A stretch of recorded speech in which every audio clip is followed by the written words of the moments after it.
বিবেকানন্দ স্মৃতি সমিতির পুজো প্রাঙ্গণে খুঁটি পুজোর মধ্য দিয়ে শারদীয়া উৎসবের শুভ সূচনা করা হয়। শারদীয়া উৎসব আয়োজনের কাজকর্ম আজ থেকেই মূলত শুরু করলেন এই পুজো কমিটির কর্মকর্তারা। বাজেটের দুর্গাপুজো করে থাকে মহকুমা সদর চাঁচলের অন্যতম এই যুব সংগঠন বিবেকানন্দ স্মৃতি সমিতি।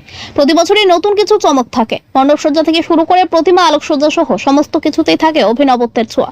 এবছরও তাদের পুজোর থিম হিসেবে তারা বেছে নিয়েছেন অস্তিত্ব রক্ষা। আর এই থিমকে ফুটিয়ে তুলবেন মালদার অন্যতম থিম মেকার অসীম মালাকার। থিম অনুযায়ী প্রতিমা আলোকসজ্জা করা হবে। পুজো মণ্ডপ প্রাঙ্গণের বাইরে থাকবে অভিনব আলোকসজ্জাও।